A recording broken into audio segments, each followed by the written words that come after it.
what I wanted to do was kind of continue along from what we talked about before, which is obviously central nervous system, all that, great. And you've obviously done some talks and presented on the brain. And then you're doing stuff like I'll see you training, and people will see you training, and it looks like you're beating the hell out of yourself. So on the one hand, you have you just kind of working, loading yourself, and then there's other things that you're doing that we talk about where you're very precise. And so I want to try to wrap my head around how do these two things meet in the middle for you, and what are you doing with your clients? What are you doing on the education side? What are you doing with yourself? And what kind of answers are you putting together here? Because this all really fascinates me. Even from that talk we did at Drive where you're talking about, well, I don't really know what I'm doing, but I'm probably Mm. doing something better than most people. Like, I like that theme. Obviously there's some humility there, but at the same time, it encourages me because you're kind of pushing the boundaries and exploring new areas and challenging yourself, which I think is pretty cool. And I don't think a lot of people are like, this is my philosophy, this is what I'm going to do, until they reach the grave, and they may even try and rationalize and justify it. Like this is okay. Yeah, I'm this guy. I'm going to be high, low. I'm going to be this. I mean, like, and it's so boring. It's so freaking boring, right? So, when somebody's like really pushing the boundaries and going, fuck, I don't know, like, let's just try this and let's see what happens. And, maybe something good comes out of it. Maybe we get some great little Instagram videos. I don't know. But I just think it's much more exciting, especially nowadays when everybody's trying to come up with the answer. And it's like, well, fuck, we don't have the answer. We're going to just try to find a whole bunch of answers and try all this stuff. And the great thing is you have probably a much more well-rounded science background than most of these other people. But, at the same time, you're a little reckless with it, which I love. So, Yeah. so Well, we, this is good. This is good stuff. I feel like this should be the podcast. We got to hit that record button.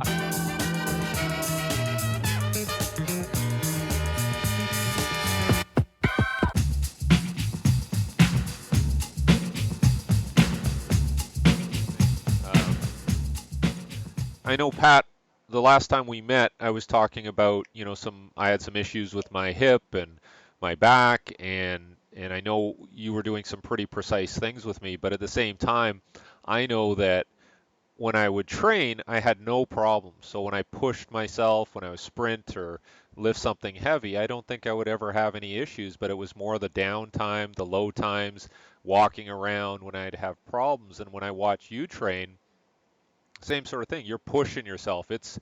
You're redlining, and I know in our discussions about the brain and neurotransmitters we talked about before, you're really big on trying to elicit certain responses with your training.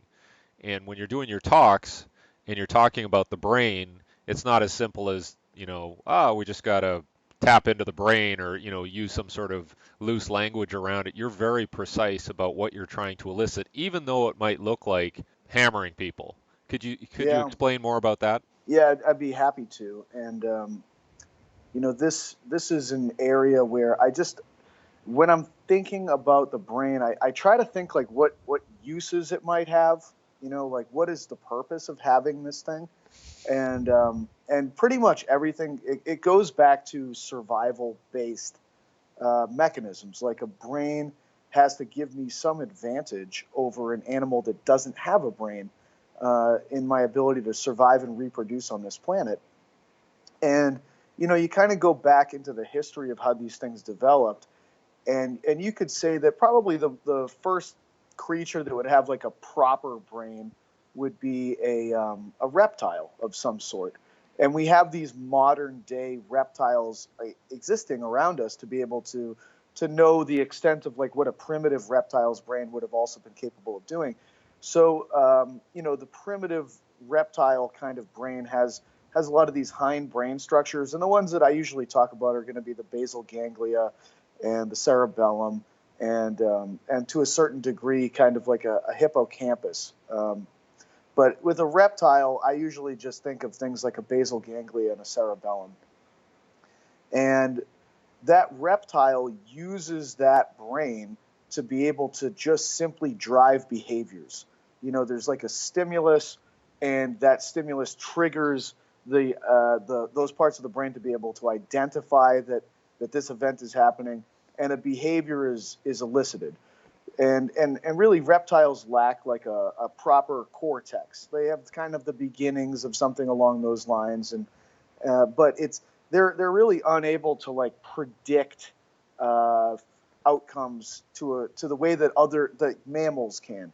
Like a rat, for instance, is able to go into a maze, and it can learn that maze, and it can get faster at going through that maze and finding the cheese. Versus like if I just kept putting a lizard in the same maze, it would just continue to do the same behaviors, the same exploratory behaviors. Like it would rear, it would sniff, it would scratch, it would do all these things that an animal would do if it was looking for something, particularly if it can smell and sense that there's food for it. Whereas a rat can remember that, oh, I've been here before. I know that if I turn right here and I go down this hallway and take my third left, that I'll be able to find that cheese. So a lizard, it's like their first time every time in the same maze. A rat can memorize a maze, but a human being is different than both of those things, not only because we have a more high-powered memory that's able to make predictions to a greater degree, but we also have a situation where our cortex has usurped some of the more primitive equipment.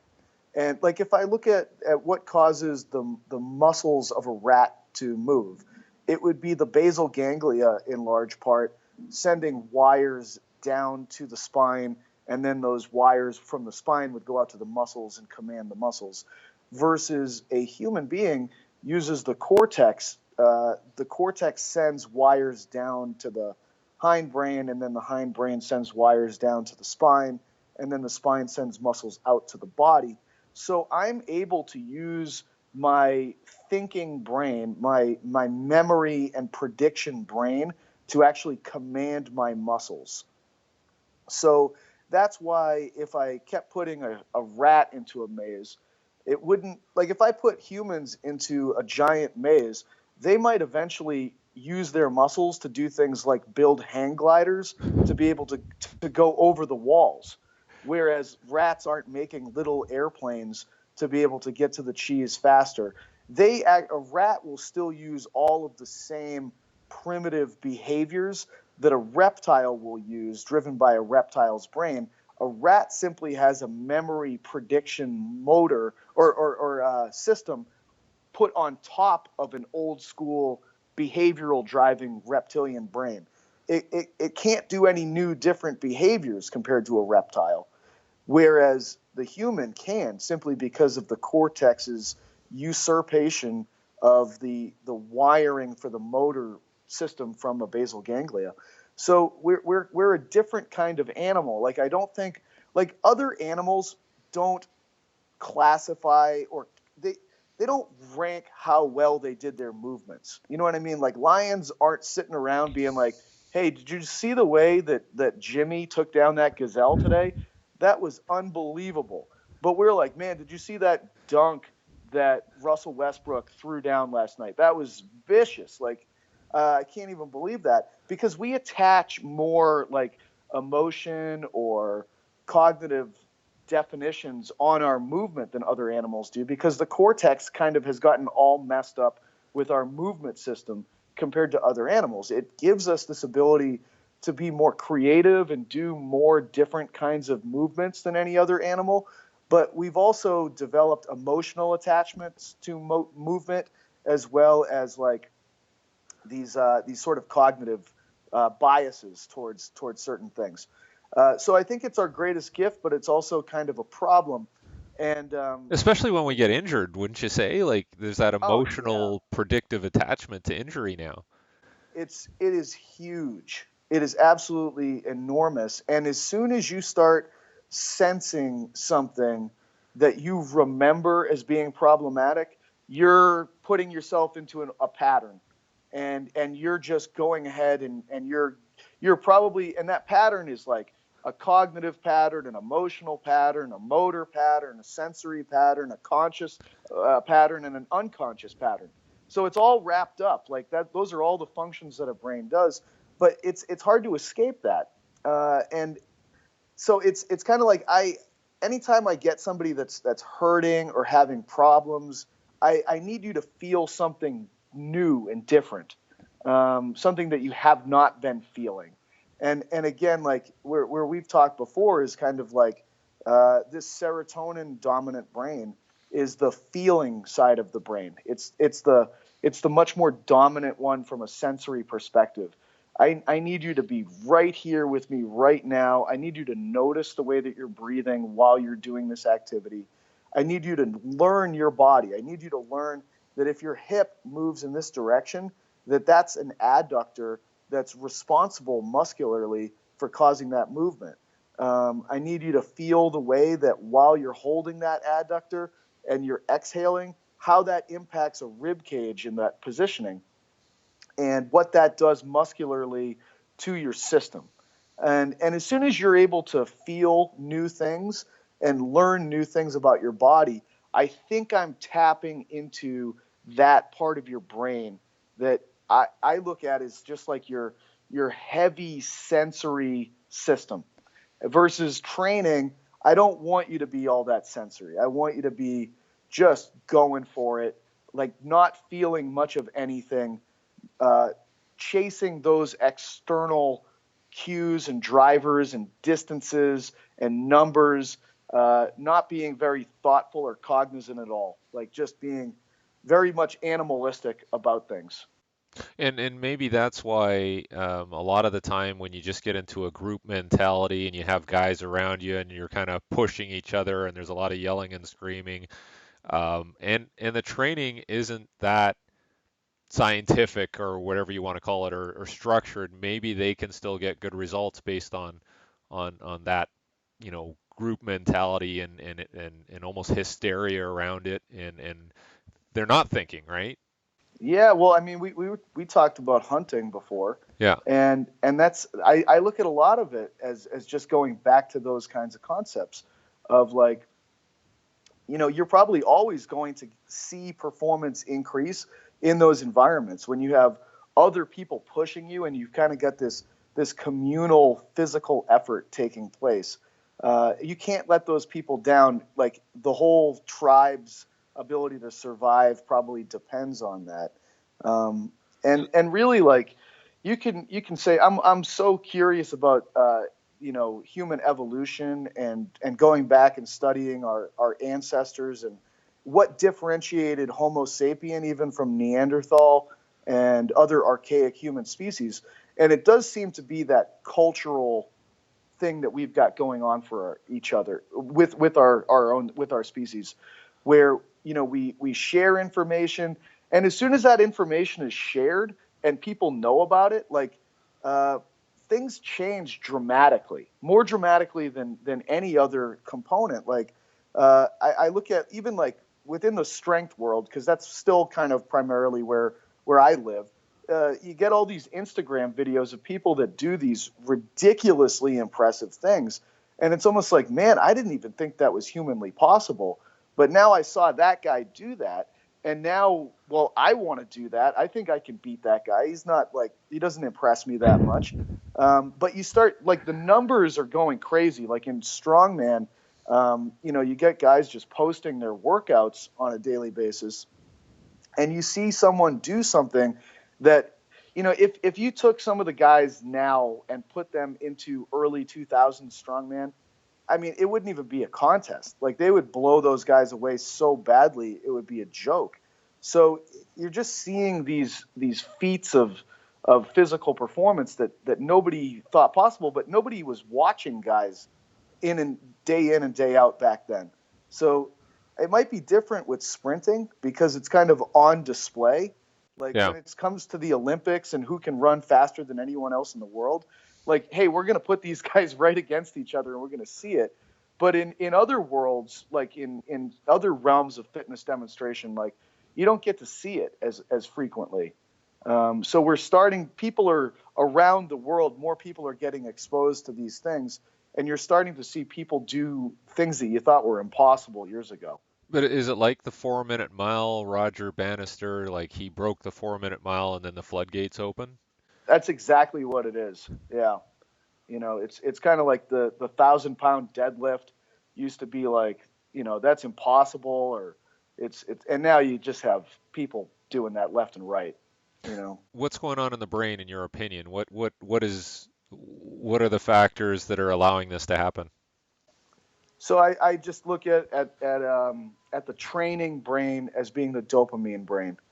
And we started talking about hunting, and dopamine is such a powerful neurotransmitter when it comes to allowing a predatory species to hunt, but particularly the way that Homo sapiens hunted, which was persistence hunting strategies. Uh, so if you read books on dopamine, you'll see that it's associated with certain things. Like it's associated with delayed gratification. If you want the biggest dopamine surge you can possibly get, delayed gratification is the ultimate ticket. We talk about like Facebook is this instantaneous gratification, constant dopamine drip. And that's true. Like you're going to get a little bit of dopamine, but it's not even close to the kind of feeling of reward that you would have on the day that you graduate college, Hmm. or, after you've been, or going to the Olympics. You know what I mean? Like sacrificing 4 years of your life for this one really abstract goal. Because dopamine, it's associated with delayed gratification, it's associated with abstraction, the ability to use your imagination to picture things that are not directly within your reach at this moment in time. So if you think about hunters, a hunter, they can't reach out and touch that animal right now, otherwise they'd have it killed. Primitive humans are going to be going up against animals that are much faster than them, much more athletic than them.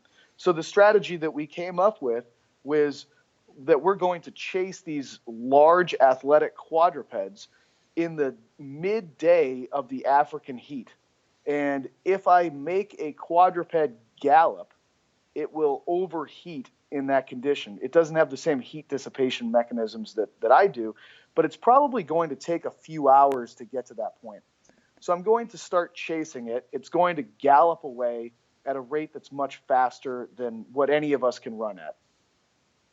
But hopefully one of us is clever enough to know how to track it and be able to analyze the broken branches and other debris, and see the direction of hoof prints and things of that nature. But you have to use a very advanced thinking brain to be able to pull that feat off. Um, you have to use deductive reasoning ultimately to accomplish that task.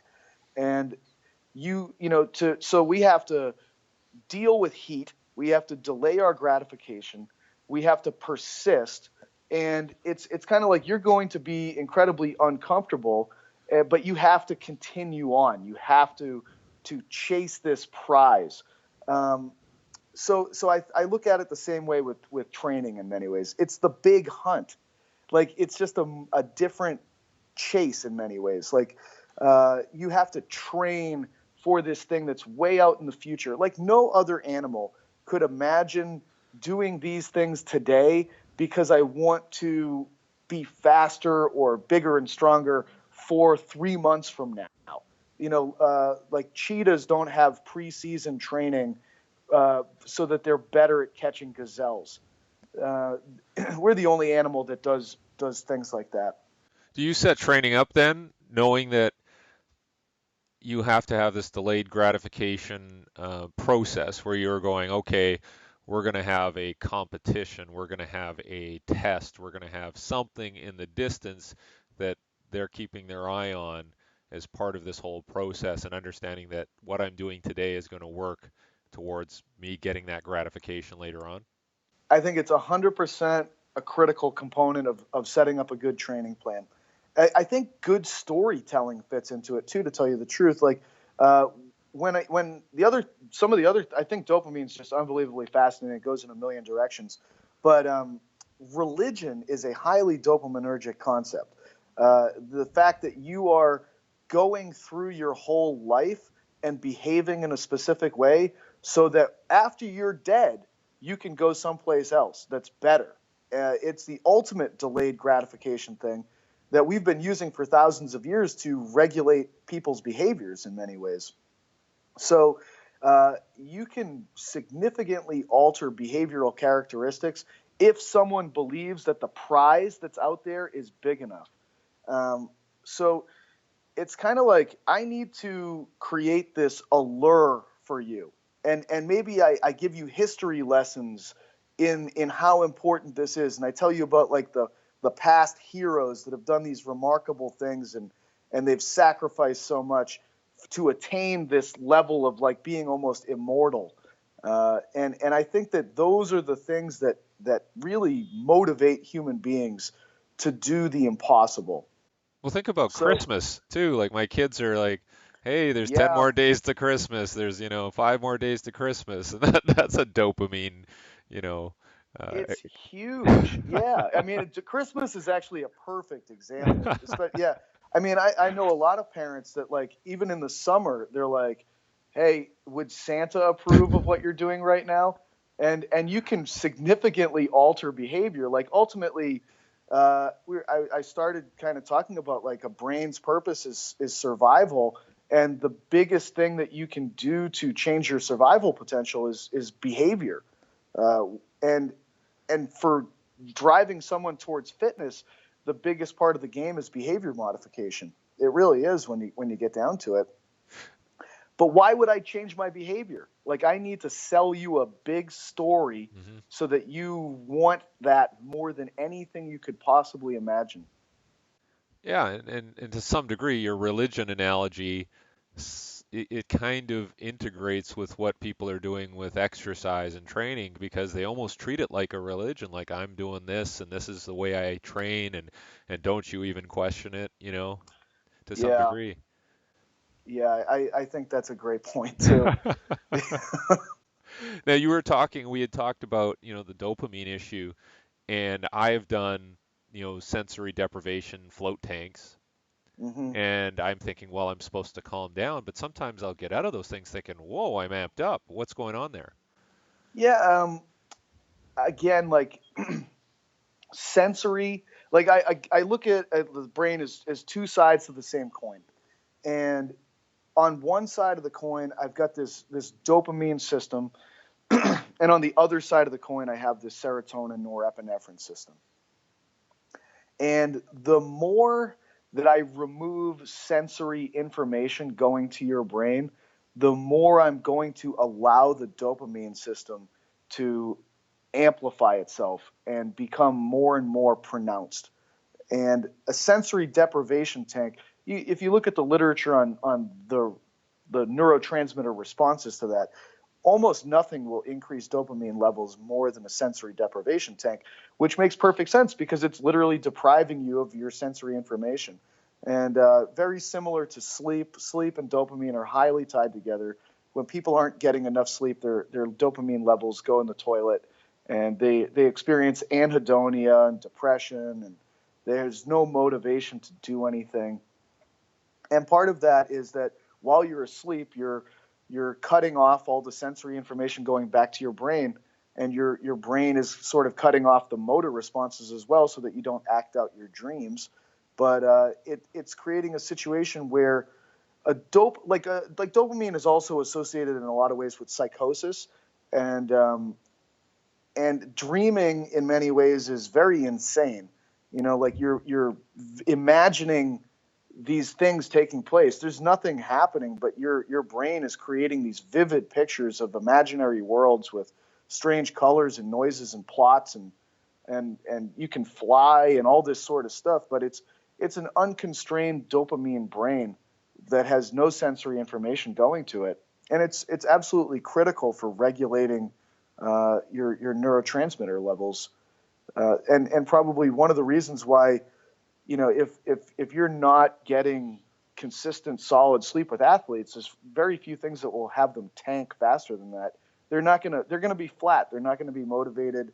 They're gonna have no bounce to them, if that's the case. And it's largely that dopamine driver. If you've got good dopamine levels, you're going to be excited. You're going to want to go get it. You're ready to hunt and chase. Now, some of the friends mutual friends we have in New York City, I'll talk to them about some of the stuff you're doing, and I want to get into this area of rehabilitation and dealing with pain or injury that you have experience with, because some of these guys are like, I'd rather just send these guys to Pat sometimes because I know he's got a method that's going to work rather than sending them to like a conventional physical therapist. Do you think that, like I know from my own experience, the physical therapy can be rather arbitrary. Like you'll send somebody and they're like, "Oh, I got a good result." You send another person, "I got no result." What's Yeah, going on there? Like what? that's a great question, man. Like, I mean, I don't have a perfect track record. If anybody says they do, I think they're full of shit. Yeah. And it's kind of like I get, especially in New York, like I'll get sent people, and it's they just can't feel anything. They've like blocked out the world, in large part because the world in New York is fairly assaulting. You know, it's like you go down the street and the ground is shaking underneath your feet. There's fire trucks blaring. There's lights coming all around you. It's just overwhelming. So they just shut down their whole sensory world, and they probably work in a job that's so abstract. And it's like if they're sitting at a computer all day, like dopamine and focal vision are highly tied together too. Like if you're going to hunt, you got to focus on something. You have to narrow your visual field and just go forward in many ways. There's no peripheral kinds of movement with that. So I just have these people that they don't want to feel their world. They don't want to be present. They want to stare at their screen. They want to be on their phone. They want to be removed from the here and now completely because there's nothing that great about the here and now. Yeah. So to try to get these people to come in and like feel the way that their body works and to feel the way that like air movement and biasing air into different compartments of a lung changes the positions of their body. They can't feel anything. And it's kind of like, those people, I just have them do intense exercise that doesn't hurt them. And they like that. I'm like, well, they can't play with the serotonin norepinephrine side of their brain. It's like broken on this person. I'm just going to send them in the other direction in a way that's probably going to improve aerobic fitness and work some other elements that I think are pretty consistent for helping people feel better. But I don't get this easy, low-hanging fruit, sensory, norepi, serotonin, present, conscious, feeling brain to be able to come online. But you've had success obviously with some of these people by pushing them in the other direction. Yeah, it's just sort of like I try to make these determinations quickly. I feel like New York is a place where you don't have much time or leeway to screw up. If you screw up once with some people, they're done with you. And if it's taking longer than what they anticipate it should take, they're like done with you. So I like that because I have to get really good at my craft to deal with these people, and I have to read the defense very quickly and figure out what kind of person I've got in front of me. Like, and it's usually pretty easy. You just have to be attentive and like look at these people. But, I don't think I do techniques or exercises that are all that different than what other people are doing. I think I just try to coach them differently because I think that if you're going into rehabilitation exercise with the same thought process of training related exercise, I think you're going in the wrong direction for the brain that you're going after. Like I tend not to tell people what they should be feeling. I ask people what they're feeling. It's always question based. I'm trying to almost aggravate them a little bit so that they become more I want them searching for what's actually going on in their body. Whether like I think like good training coaching is usually like external cue related, Yep. and I think good rehabilitation coaching is not telling you what internal cues I want you to feel, but asking you how you perceive the internal status of your body and how your body is actually like working as a unit. Like, and then trying to like I've found that I never have any success with someone until the following experience happens. Like I'll do something with them, and they won't. It'll be something that they notice about their body. It's usually something I need to have this person notice that the left side of their body is different than the right side of their body. They're doing two different things with the two sides, Hmm. and then they go, "Oh, that's interesting. Why do you think that's happening?" Or, you know what I mean? Like, as soon as they say that, I'm like, oh, this person's now interested in this. They actually have some level of buy-in. And usually I'll try to flip it on them. I'll say, well, I don't know. What do you think? And because it's like, I really fully believe that everyone is looking for an opportunity to tell you about themselves. Sure. I think that's what everybody wants more than anything in the whole world. So it's like, hey, we just noticed this thing about you that's different. Like, it's like, wow, it's this eye-opening light bulb moment for you. But do you really want me to tell you about you? I don't think so. I think you want to tell me about you. And I'm going to give you your shot to do that. And then so I have the person tell me about them and whatever it is that their rationale is for why their body is doing what it's doing. And then I'll go into the back and forth. I'll be like, that's a super interesting explanation. I mean, it's always wrong. It's always like comically wrong. But then I'll do something with them that, like, I'm pretty sure I know the mechanics of what's going on with their body, and I'll put them into the right position and get the right mechanics happening. And I'll say, well, how does that feel? And they're like, well, that's different. And it's like, well, let's have you stand up. How do you feel now? And usually they'll say something like, well, that thing doesn't hurt anymore. And I'll say, well, what do you make of that? And now it's on them again. And they're kind of interested in the process. But I need to do everything I possibly can, because most of the time these people come in and they just want to be removed from the situation that they're in. Sure. You know, pain does that to people. So I know they're not present with me. And it's kind of like, I need to draw you in. I need to like throw my lure out there and hook you in. And it sounds almost like crap pseudoscience, sort of like the TB12 method sort of deal. But I think it's just a different realm of science that people don't get into. It's literally a brain. And brains are super interested in figuring out their own organism. And most, like, as soon as I can create an environment where this person is interested in their own body, bang, like, they're with me. I can see it in their Yeah. eyes. They're no longer thinking about what they have to get to. They're totally caught up in this experience. And now I think I can do something with them. What is your take on this whole, push, and even in professional sports, I see this because obviously the schedules are difficult, and if you're an NFL player, you're getting beat up every weekend, and practice is tough, and meeting. What is your take on recovery, and what would be your approach? Because Mm. I've seen examples where recovery is very like, okay, let's, do something really easy and stretch, massage, go in a hot tub or cold. I've seen better results by actually doing stuff, like actually getting them to Yeah. do stuff. I don't know. What is your take on recovery these days? I mean, that's a loaded question.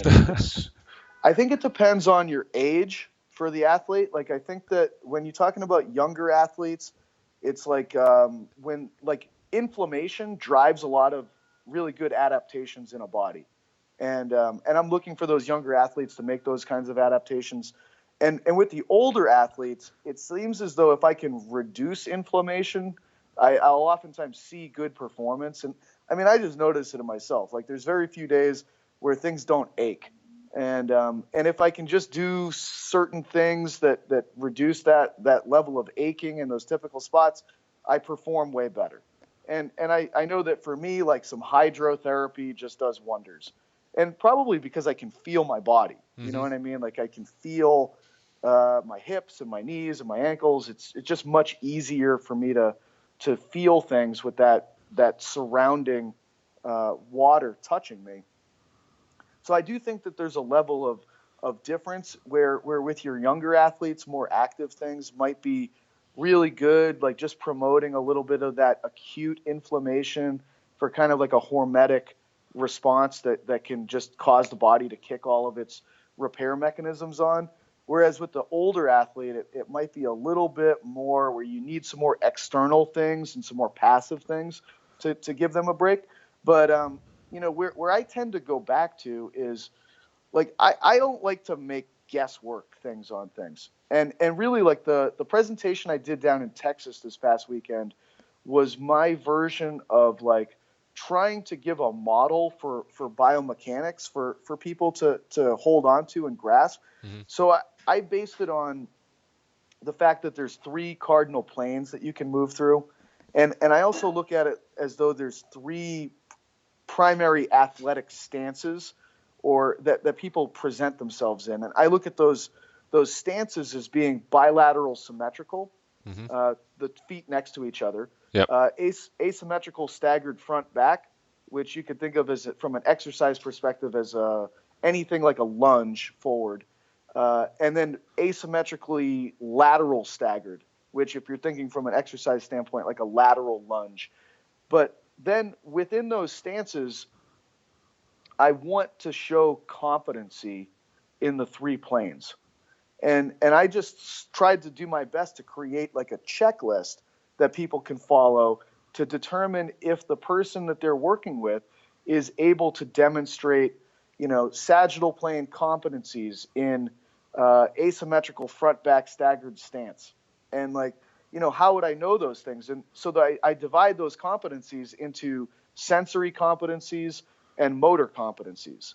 I want to see from a sagittal plane perspective that the middle of the skull is positioned over the middle of the pelvic floor.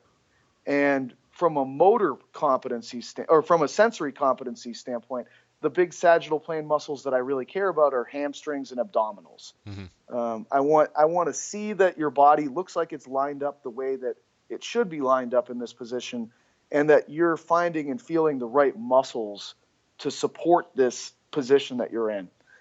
So I just tried to break down, every element I could, from like warm up to light, fast activities that I would categorize as like med balls, jumping, speed and agility, acceleration, top speed based drills, heavy ballistic activities such as like, think of it like a weightlifting, like Olympic style lifting, Hmm. heavy, slow activities, moderate load, moderate velocity assistance work, and then conditioning type things. I tried to categorize all of those fitness realms and explain what examples of drills belong in each stance and each plane. So it's kind of like, well, what's like a frontal plane, asymmetrically positioned stance, front back, energy system conditioning drill? A Versa climber would be an example of that. Hmm. So it just kind of like I look at it like, what does this particular athlete lack? Because I think that training and making progress is as much about just like, okay, I can see what you can do, but I need to know what you can't do. I'm making my to not do list, or like your crap list. And if I can just improve your crap list and bring you up to a competency level that I think is appropriate, then I'm very confident that you're going to move well, feel good, and perform at a high level. Um, but again, it's like every model is oversimplified and probably wrong, and needs to be tweaked based on individuals and specifics and all that kind of stuff. What's your what's your take on people perceiving that there's risk involved in what they're doing when they're training? Like I know in a lot of professional team settings, everybody wants to be safe, um, for liability reasons, their job security and all that. Is it imperative that you have some perception of risk when you train and prepare yourself, in your opinion? I think that an element of that is important actually, because um, it at least makes sure that that person is with me in the training session. They're paying attention. They're Yep. doing something. Um, I don't know if an organism will adapt if it's not threatened on some level. Yes. So it's kind of like I sort of need to threaten you if we're going to do anything. Otherwise, I'm sort of just babysitting you. Like, we're killing time. Like, are we training? And it's okay. Like, if we want to just be like, listen, like, this guy is a world-class athlete. I can't possibly make him more athletic in the sport that he plays. Like, just let him stand on the wobble disc. He likes it. It makes him feel like he's doing something, and it's like a part of his ritual. It's like, if that's what we're saying and we're open and honest and admitting that, that's fine. But if someone's telling me that, like, I'm trying to improve the physiology of this individual and actually cause adaptations to happen, I have to threaten you on some level. Like, why would an organism make any change unless there was stress and possible negative consequences to that particular environment? Like, there's no driver. Like, even if you study evolution, like, animals don't evolve during good times. They evolve when the environment is threatening them at a very high level. That's when you see a large degree of mutation take place in that species. So it's tricky, because it's like you start talking like Lamarck, the evolutionist who's been discredited with Darwinianism taking over and saying that giraffes have long necks because they just tried to stretch them so much to get up to the fruit. But it's still like, the microcosm oftentimes does have an element of the macrocosm living inside of it. Yeah. No, I find it really interesting, and I would obviously I would even argue that through the course of their season and playing in games, like say we talk basketball, ice hockey, baseball, where they have a lot of games, I think there's so many competitions that they almost don't feel like there's any risk even within the competition. They've habituated so much. So maybe you have to do something different in training to move them forward. Would you agree?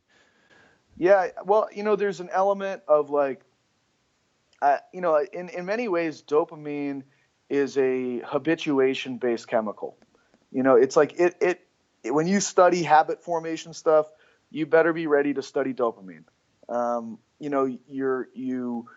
You do certain behaviors, you get a reward for doing them, and it gets patterned. You're more likely to continue to do that behavior, but there has to be a reward associated with you doing a certain behavior.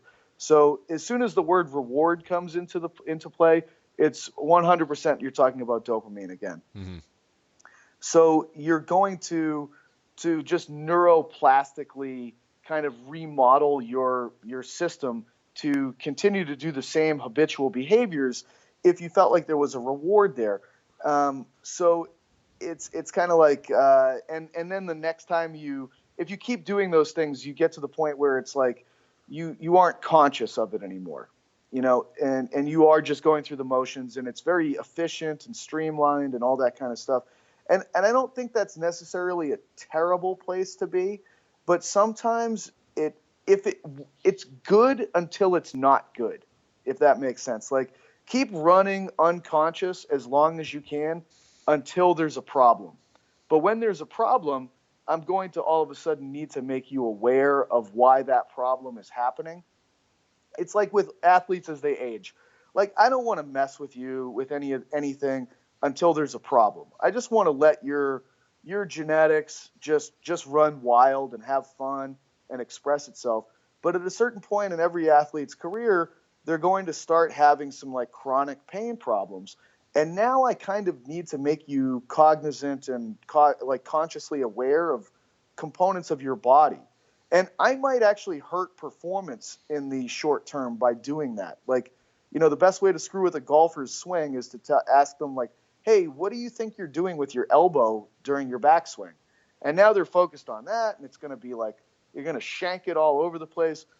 But, when you've identified to me, like, listen, I can't do the thing that I like to do because I'm having pain in response to it, it's kind of like, all right, well, we're going to have to open door number 2 and kind of go down this road.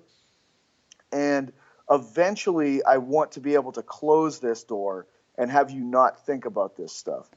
But for a period of time, we have to solve this problem. And I think that sometimes that can be the case in skill-based sports as well. Like a baseball swing is a great example. Like you don't want to be thinking when you're up there. That's like the worst thing you could possibly do. But everybody's going to go into a slump. And then at some point, they're probably going to have to analyze film. They're probably going to have to work with a coach who's going to actually break down their technique. And it's a process. It's just make sure you're not going into that process too soon. Like, don't screw up a good thing if it's working.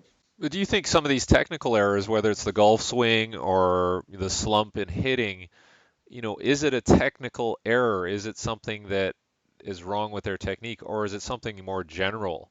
Is it something a neurotransmitter related thing? Is it sleep related? Is it fatigue related? And that maybe Mm. by chasing the technical errors that you're actually missing the boat. Yeah, I mean that's a great question. I'm not going to pretend like I for sure have the right answer to something like that. I would say that motor control, like fatigue, when fatigue enters the picture, the first thing that's going to happen is like a new response in terms of afferent information going back to the brain. And then your brain will be processing new information slightly different, and you'll get a different efferent response. So like you'll end up with a different kind of motor output. Like motor changes are going to be the first indication that fatigue is present in the system. And then you see those other things start popping up, like power is usually cited as the next thing, and then slow speed strength, and these things just drop off in that manner. But let's say that you've been doing let's say a sport motion has just been, for whatever reason, it probably is fatigue ultimately that starts the whole process off. Hmm. And um, and then this person does this sport motion differently, and let's say they even have success, because that can kind of happen sometimes. You alter the motion under fatigue, you still experience success. Maybe you win the game and you get a reward from it. Well, now, unfortunately, dopamine's kind of entered the picture, and are more likely to continue to do behaviors that get a dopamine response. Hmm. I mean, plain and simple. So it could be on an unconscious level that you continue to go with the same new motor, like engram, because that thing worked and it got a response, and it's been sort of amplified from that process.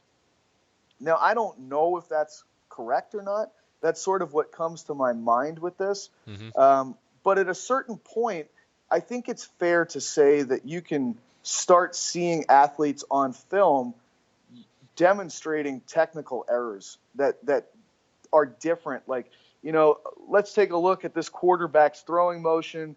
We see 2 years ago when they were completing 67% of their passes that the ball was high and the trajectory of their arm followed this path, you Yep. know. And now this year, like, this guy's struggling. He's throwing 15 interceptions and he's completing 58% of his passes. And hey, we look at the trajectory of his arm and it's totally different. And it's like, well, what led to that? Was it like, has there been a structural injury, or Is his O line horrible and he's running around and he's tired and stressed? 100%? Yeah, it's just like super tricky to get into that. But I think that, like I was saying, I think the way I approach it is like, if there's not a problem, I'm not going to make you think about it Hmm. until there's a problem. And I think that it's just kind of like younger coaches are so excited to show off what they know that they're like, oh, I just learned this whole new like realm of sensory motor stuff, and I need to have everybody do this stuff so I can impress them and show them how much I know. And it's like, man, just don't screw with this guy. Like, leave him alone. Like, he's doing great. He's happy. Like, I would rather be stupid and successful than very knowledgeable and in my own way. Yeah, yeah, well, yeah, ignorance is bliss. Now, the question I have, when you talk about dopamine and neurotransmitters, the logical next question would be like, well, can I supplement? How do I change my diet? Do you get a lot of those questions? Yeah, and like to me, it's kind of like I go back to my answer I revert to is all roads end at sleep. Um, so I think that oftentimes we just miss the super low hanging fruit with this kind of stuff, and it's like what's keeping you up at night? I ask most people that I work with directly on a day to day basis because it's like people want to go and like throw blue blockers on and they want like this supplement that's going to help and this that and the other thing and most of the time it's kind of like personal relationships or financial situations are the things that bother people more than anything else. And it's kind of like, well, what sorts of behaviors are leading towards those problems in your life? Can we clean those up? And usually that's going to take a piano off of somebody's back. Yeah. It's I think I look at those things as being the major things. Like we all do stupid things and that bother us. And I do them as much as anybody. I've screwed up so much and I've kept myself up at night over like personal relationships, like not paying bills on time, being late on deadlines. And those are the things that really haunt me and cause me to have stress being Yeah. present. So it's kind of like when I hear someone saying that they're fatigued or they're stressed out, it's like it's almost never the damn training. It's like what's the shit you don't want to talk about? Like what do you not want to kind of admit to in your life? Like nobody's perfect here.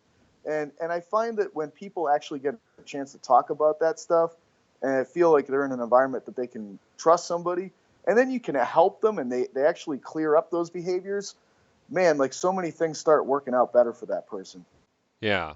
Well, I mean, it all sounds like you're coming up with a system here, and I don't want to call it like dopamine regulated training, but I think it would be very interesting for you to come up with almost a book or a manual based around some of your findings. Put Yeah. it out there and let people, kind of work with it and see what kind of results they get because it's not conventional for sure, but Mm, there's a lot of good anecdotal information and science behind what you're saying that makes sense to me, yeah. you I know. mean, I've got an uncle who's a psychiatrist, and I was able to talk to him at Thanksgiving about some of this stuff. And it's just a great conversation. And he was just kind of he was saying he has success talking about a lot of the same things I do, where it's like, people have these problems because a lot of it is like these competency things. Like we're all unconsciously incompetent about a lot of elements of our lives, and people go to him because of that. They can't figure out why their marriage is failing or why, they lost their job or why they're depressed. And it's kind of like, you listen to this person for 2 seconds. And it's like, well, it's because you're drinking 12 beers a night every night. You know what I mean? Like, but they're like completely blind to like that's what the problem in their marriage is, and it does no good to be like, listen, man, like you got to change this behavior. Like this is your problem. You have to like slowly get to the point where they reveal this thing to themselves, Hmm. and then it's like this huge response. And he was just saying, like he'll sort of bring these things like, hey, I've just noticed you talk a lot about like, your wife is mentioning that like you drink beer every night, and like your boss has mentioned that. Like, what do you make of that? And then it's the same thing where he's just flipping the script on them. So I think that there's a lot of like interdisciplinary stuff that comes together on that front. And it's like, I'm always working on different projects, but now I've got requests from you and Bill on trying to put this book together on a lot of these neuro concepts. So I guess the demand might be there for it. Yeah, even if it's just like you put together 150 pages, a little manual, and walk people through some basic stuff, I think it would be very useful. You Yeah, know, I uh, got a feeling it'd be useful for me too, just so I can actually like systematize my thoughts a little bit more and put them down there. yeah, and some of them may just be illustrations or infographics that kind of make it readily apparent to people like, oh, okay, this is my hind brain, this is my forebrain, what is the interaction, like what should be driving what, right? Yeah. Maybe and it's just an awareness book, that's guiding people, right? I think that's big, and a lot of this like really started from Charlie Francis reading his stuff way back, and just sort of saying like sprinting is a hindbrain experience. Do not bring the forebrain into it. And he couldn't have been more correct. Yeah. There's a million other things you can do that have the potential to be forebrain and helpful and supportive. But when it's time to run, like I don't want you thinking during that. Like there's a million other drills maybe that we could do where you can think, but time and place here. Yeah. And it's kind of interesting. Like one of the first things that you said to me was like, is there middle ground with the brain? And in many ways, I look at like, because I think that's such a cool question and something I've been thinking about lately on this, because I'm trying to present this paradigm of like two like kind of oppositional halves of a brain here with the dopamine brain and the serotonin norepi brain. Hmm. And I think that in the beginning, when I'm teaching people exercise, just pure beginners, I have to mix the two halves together. And by the time I get to advanced people, truly people that have been training a while and they're high-level competitors, I need to separate as much as I possibly can. And we're going to do some sessions that are restorative and recovery oriented that are purely sensory based, Yep. like feeling the body, feeling the feet, all of those kinds of things. But when it's time to train, we are just going to absolutely go hog wild and have a party and just kill it. And I look at it the same way as kind of what seems to be smart sprint program training of sort of like we're going to either do kind of low tempo work or we're going to go at the highest possible level. And the middle ground is sort of where crap lives, and we're going to avoid the middle. Yeah, very polarized approach, right? Yeah. Um, and then one more thing. Thanks for taking the time here, but you talked about left versus right brain and the differences, Hmm. like training one side versus the other. What have you found there? So that's just another way of sort of splitting the dopamine brain and the serotonin norepi brain. I find myself going away from talking left right because it just gets people all in a huff in a lot of ways. And I get it. Like if you really look at a brain, both sides of the brain have the potential to do what the other side does. But that doesn't mean that each side doesn't start to specialize in certain things. Hmm. So it's just kind of like the left brain is in our species for the most part more dominated by dopamine as compared to serotonin and norepinephrine. And it sets the left brain up to be your language brain. Language, plain and simple, is just abstraction. It's more abstract than touching a thing because you're giving a name to a thing and you're able to describe a thing. The right brain is more dominated by serotonin and norepinephrine. So it's more of a sensory brain. It doesn't have the same goal setting imperatives as the left brain does. It's just it has a different outlook on life as compared to the left brain. Hmm. The left brain is like looking out at the world and looking at objects and thinking how it can manipulate those objects for progress. The right brain just looks out at the world. It's not trying to necessarily do anything. It's just trying to understand it. It's just trying to appreciate it and be with the world. But it's kind of like, yes, there are differences. Depends on how you're wired. There can be differences with left-handed people and right-handed people, and like every shade of gray imaginable. But it's from a big picture species stereotype. We're kind of in that direction of left and right, and it's sort of like it's this whole system of like we have a unbalanced vestibular system where the auditory component and the vestibular component of the ear are different on the left and the right, and the left ear is more vestibular based, sending that information to the right brain. which is more 3D oriented, and the right ear is more auditory based, so it can send things like vibrations that you can pick up to decipher language with to the left brain. But interestingly enough, when you get into a heart rate variability discussion, the parts of the autonomic system that really talk to the SA node of the heart are driven much more from the right hindbrain.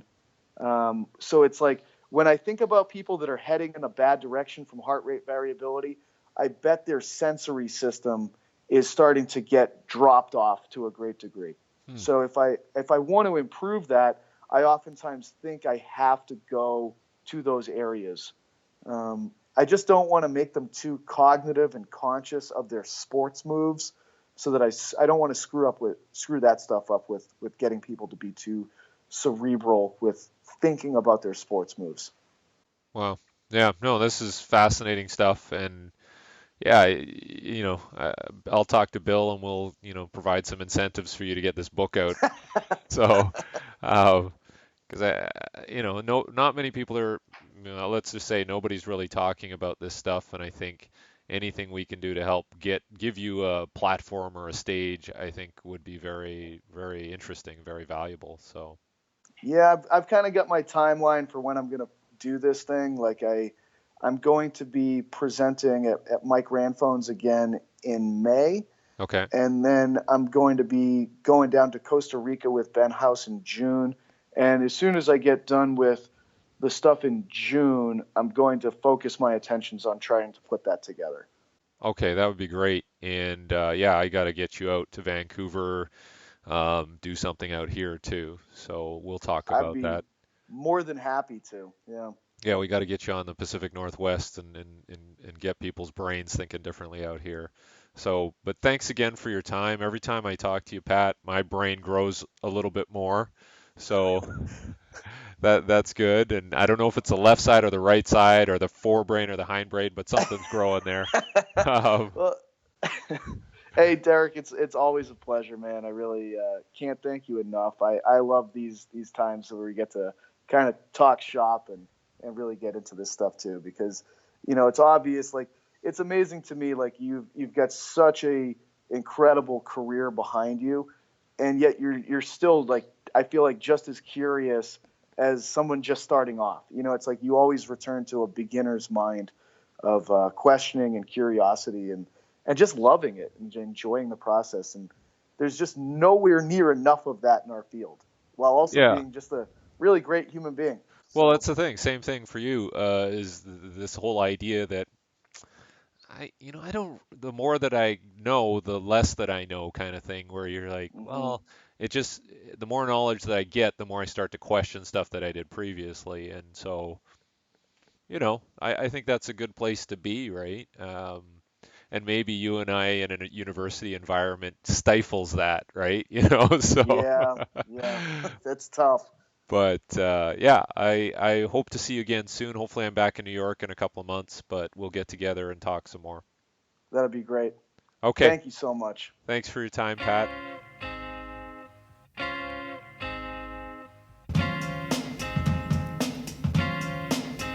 Greetings, girl, and welcome to my world of phrasing right up to bat. It's the daisy age.